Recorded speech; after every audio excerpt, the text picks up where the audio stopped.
আসসালামু আলাইকুম রহমতুল্লাহ। তো আমি এখন দেখাবো আপনারা কিভাবে সৌদি আরবে জেন সিমে আনলিমিটেড ব্যবহার করবেন বা কিভাবে সফটওয়্যার ইনস্টল করে কানেক্ট করবেন। তো সর্বপ্রথম প্লে স্টোরে লিখবেন কুইক নেট বিআইপি বিপিএন, এটা লিখে সার্চ করবেন। সার্চ করার পরে দেখেন এই সফটওয়্যারটা চলে আসবে এটা। তারপর এটা ইনস্টল করবেন। ইনস্টল করার পর আপনারা ওপেন করবেন। অবশ্যই ওয়াইফাই কানেক্ট করে ইনস্টল করবেন, লগ ইন করবেন, ঠিক আছে। তারপর আপনাদেরকে যে ইউজার পাসওয়ার্ডটা দিব এটা এখানে বসাবেন, ঠিক আছে। বসাইয়া লগ ইন করবেন। আমি যেভাবে দেবো আপনারা ওইভাবে দিই। তারপর লগ ইনে ক্লিক করবেন।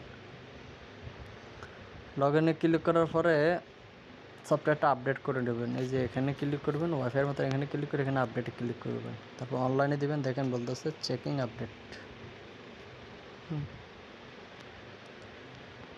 আমার মনে হয় আপডেট আছে, এই জন্য আমার আপডেট হচ্ছে না। তো যাক, তো এই যে রবি এয়ারটেল আছে না, জায়গায় ক্লিক করবেন। তো আপনারা যেহেতু জেন সিমে কানেক্ট করবেন, এই যে জেন সিমে ক্লিক করবেন। ক্লিক করে জেন সিম থেকে ডাটা কানেকশন দিয়ে এই যে এখানে কানেক্ট ক্লিক করা আছে, ওখানে কানেক্ট আছে না, এখানে ক্লিক করবেন। এখানে এরকম আসবে কানেক্টিং। এই যে এখানে লাফাবে, এখানে লাফাবে। দেখেন কানেক্ট হয়ে গেছে জেন সিম থেকে। তো দেখেন এখানে সার্ভার আছে, যে এখানে যে কোনো একটা সার্ভার দিবেন, বা যে সার্ভারে কানেক্ট হয় এটা দেবেন, নাহলে অটোতে দিয়ে দিবেন। অটোতে দিলে হয়তো স্পিড কম পাবেন।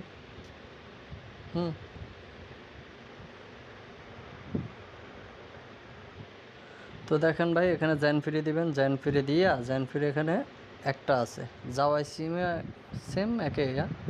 তো দেখেন এখানে এটা দিবেন, এটা দিয়ে এখানে কানেক্ট করবেন। যখন দেখছেন এই পাশে লাফাইতেছে, এই পাশে লাফানা, তাহলে আপনারা সার্ভার চেঞ্জ করে দেবেন। আর না হলে এই যে ফ্লাই মোড ওপেন করে দেবে। কয়েকবার ফ্লাই মোড ওপেন করে তারপর আবার ট্রাই করুন, ঠিক আছে। ডাটা কানেকশন অবশ্যই জেন সিম থেকে দেবেন। দেখেন আমার কানেক্ট হয়ে গেছে। বাস, এখন আমি সব কিছু চালাতে পারবো। আশা করি বুঝতে পারছেন। আর যাদের ইউজার পাসওয়ার্ড লাগবে, আমার এখানে আপনার হোয়াটসঅ্যাপ নাম্বার দেওয়া থাকবে, হোয়াটসঅ্যাপ নাম্বারে কল দেবেন। আসসালামু আলাইকুম রহমতুল্লাহ।